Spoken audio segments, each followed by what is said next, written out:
दोस्तों, आपका स्वागत है हमारे चैनल धार्मिक ज्ञान में। अगर आप चैनल पर नए हैं तो कृपया सब्सक्राइब करें। दोस्तों, हमारे हिंदू संस्कृति में प्रत्येक घर में प्रतिदिन पूजा पाठ करने की परंपरा है और इसके लिए सभी अपने घरों में अपने आराध्य का छोटा सा ही क्यों ना हो, लेकिन एक मंदिर अवश्य ही बनाते हैं। नियमित पूजा पाठ करने से न केवल मानसिक शांति मिलती है बल्कि पूरे घर में सकारात्मक ऊर्जा भी व्याप्त हो जाती है। परंतु यह बात भी सच है कि पूजा पाठ करने के कुछ नियम भी होते हैं जिन्हें यदि हम नजरअंदाज कर देते हैं तो हमें हमारी पूजा का पूरी तरह से फल प्राप्त नहीं होता। पूजा करने के नियम प्राचीन काल से ही चले आ रहे हैं, जो कि एक ठोस धरातल पर आध्यात्मिक और वैज्ञानिक दोनों ही दृष्टिकोण से ध्यान में रखकर बनाए गए हैं। इसलिए हमें इन नियमों को बिल्कुल भी अनदेखा नहीं करना चाहिए। ऐसा ही एक महत्वपूर्ण नियम है घंटा नाद, यानी कि पूजा करते समय हम जब घंटी बजाते हैं उसे बजाने के लिए शास्त्रों में कुछ नियम निर्धारित किए गए हैं। शास्त्रों में देवताओं के सामने घंटी बजाने का बहुत अधिक महत्व बताया गया है, जिसे हम इस कृष्ण श्लोक के द्वारा समझ सकते हैं। आगम अर्थम तु देवानाम, गमन अर्थम तु राक्षससाम, घन्नत्ता रावम, करोम्य अदो देवता आह्वाना लांछनम।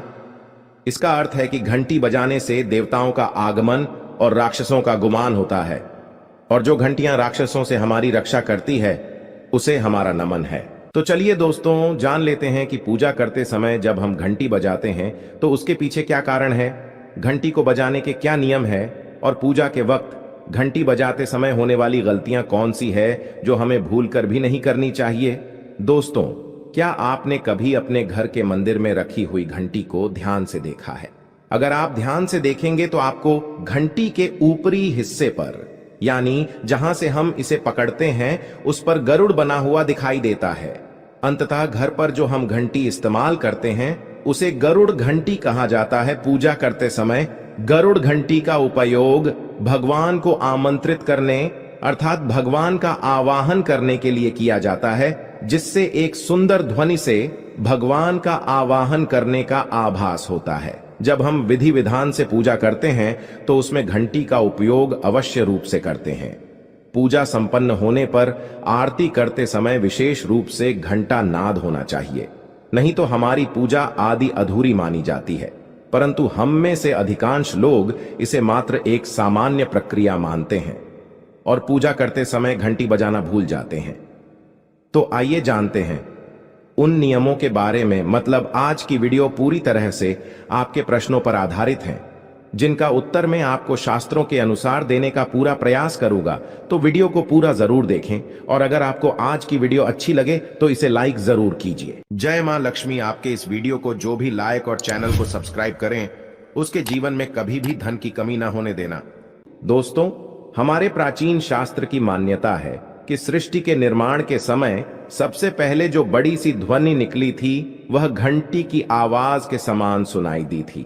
घंटी की ध्वनि में ओमकार नाथ का भी आभास होता है, इसलिए घंटी को ईश्वर की आवाज मानते हुए पूजा में स्थान मिला है। इसलिए घंटी का कभी भी अपमान ना करें, और जिस तरह से देवी देवताओं की पूजा की जाती है वैसे ही घंटे की भी पूजा करनी चाहिए। दूसरी बात, घंटी को प्रणाम करके ही उसे बजाना चाहिए। बिना प्रणाम किए घंटी बजाना अच्छा नहीं माना जाता। दोस्तों, आपने अक्सर यह महसूस किया होगा कि पूजा करते समय जैसे ही घंटी बजाई जाती है तो पूरे घर के साथ साथ संपूर्ण वातावरण शुद्ध और पवित्र सा हो जाता है और चारों ओर सकारात्मकता फैल जाती है। लेकिन यदि हम नियमों को नजरअंदाज कर देते हैं तो हमें इसका संपूर्ण फल नहीं मिल पाता है। दोस्तों, अधिकतर लोग पूजा संपन्न होने पर केवल आरती के समय ही घंटी बजाते हैं, लेकिन यह भी ध्यान रखें कि भगवान को जल अर्पण करते समय, धूप दीप लगाते समय, नैवेद्य अर्पण करते समय घंटा नाद करना चाहिए। ऐसा करने से हमारी पूजा संपन्न मानी जाती है। दोस्तों, घंटी बजाते समय भगवान का नाम अथवा आरती अवश्य बोलनी चाहिए, 1 या 2 मिनट ही क्यों ना हो, परंतु प्रतिदिन सुबह शाम घर में घंटी अवश्य बजानी चाहिए। यदि आपको अपने घर में या अपने आप में नकारात्मकता महसूस हो तो आप थोड़ी देर के लिए भगवान के सामने घंटी अवश्य बजाएं, सारी नकारात्मकता नष्ट हो जाएगी। दोस्तों, पूजा घर में शनि महाराज एकांत विरह, उदासीनता और वैराग्य के देवता माने जाते हैं, जबकि गृहस्थी को चलाने के लिए राग, प्रेम एवं भौतिक चीजों की जरूरत होती है। इसलिए शनि महाराज की मूर्ति को घर में नहीं लाना चाहिए। दोस्तों, सबसे पहले बात, दीपक और धूपदान की भारत की परंपरा मिट्टी से जुड़ी हुई है, इसीलिए मंदिर में पारंपरिक मिट्टी का दीपक अवश्य होना चाहिए। अगर आप मिट्टी का दीपक नहीं रख सकते हैं तो धातु के दीपक का उपयोग करें। अगर भगवान में आपकी आस्था ज्यादा हो तो आप उपला रखकर गुड़ और घी का धूप भी दे सकते हैं। ऐसा करने से घर में सुख शांति बनी रहती है। दूसरी चीज, घर के मंदिर में स्वस्तिक अवश्य होना चाहिए। या तो आप इसे रोली से बना लें, क्योंकि स्वस्तिक आपके घर की शक्ति, सौभाग्य, समृद्धि और शुभता का प्रतीक माना जाता है।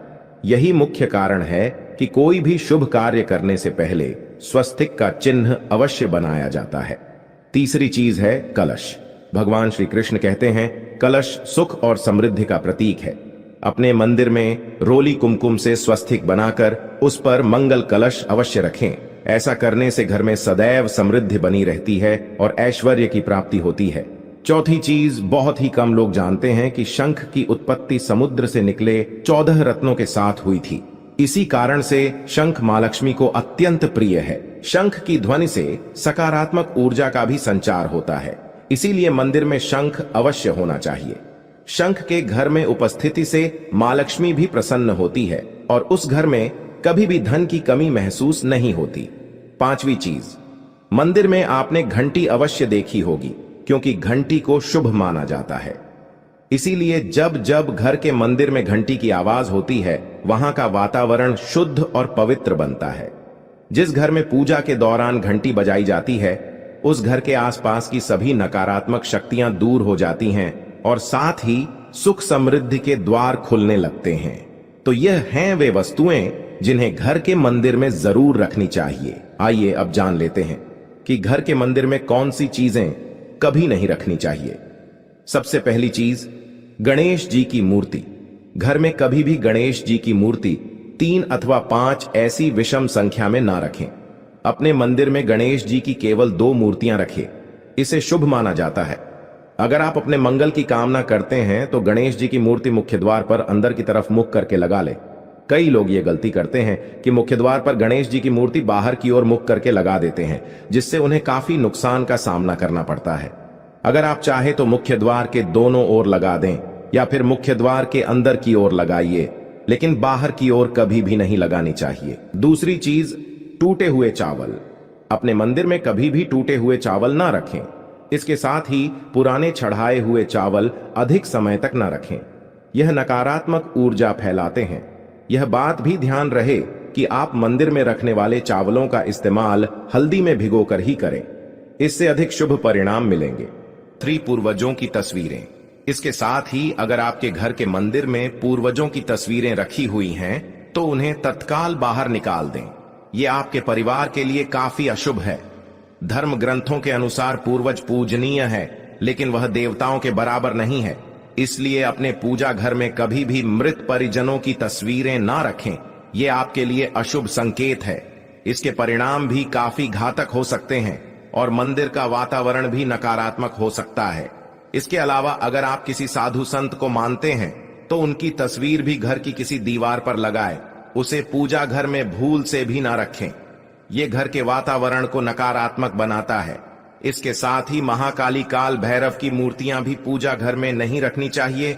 और हां दोस्तों, ध्यान रहे कि मां लक्ष्मी के खड़े स्वरूप की पूजा मत कीजिएगा, क्योंकि मां लक्ष्मी हमेशा बैठी हुई मुद्रा में होती है, इसलिए उनके बैठे हुए स्वरूप को ही पूजना सही है। चलिए दोस्तों, अब हम आपको बताते हैं उन अति महत्वपूर्ण चीजों के बारे में जो आपके पूजा घर में होनी ही चाहिए।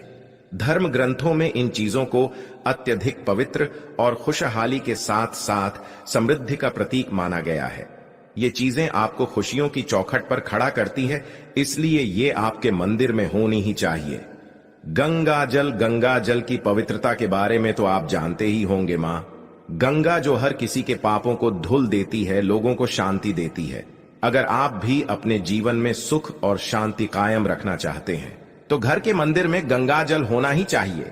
इसके लिए आप एक तांबे के पात्र में गंगा जल को भरकर रख सकते हैं। ये आपके परिवार में सुख शांति का प्रतीक है जो घर की पवित्रता को भी बनाए रखता है। इसलिए कभी भी प्लास्टिक की बोतल या अपवित्र बर्तन जैसे स्टील या लोहे के बर्तनों में गंगा जल नहीं रखना चाहिए। ये अशुभ होता है। और अगर आप महालक्ष्मी को प्रसन्न करना चाहते हैं तो पूजा करते समय मां लक्ष्मी को कमल का फूल चढ़ाएं। मां लक्ष्मी कमल के फूल पर ही विराजमान रहती है। उन्हें बेहद प्रिय होता है क्योंकि ये कीचड़ से निकलकर भी दुनिया में खूबसूरती और पवित्रता बिखेरता है। इसलिए माता लक्ष्मी की पूजा करते समय कमल का फूल जरूर चढ़ाना चाहिए। ऐसा करने से कई गुना लाभ आपको मिलेगा। दोस्तों, इस दिवाली ध्यान रहे कि आप दीपक से दीपक ना जलाइए। शास्त्रों के अनुसार जो व्यक्ति दीपक से दीपक जलाता है वो रोगी होता है।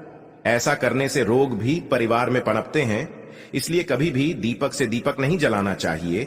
साथ ही मंदिर में एक घी का और एक तेल का दीपक जरूर जलाइए। ये आपको समृद्धि देगा। घी का दीपक दाईं तरफ और तेल का दीपक बाईं तरफ जलाने से समृद्धि बरकरार रहती है। इसके अलावा घंटा, धूपदानी, गंगा जल जैसी चीजों को बाईं तरफ रखना शुभ होता है। उम्मीद है दोस्तों आप ये समझ गए होंगे कि मंदिर में क्या रखना है और क्या नहीं रखना है।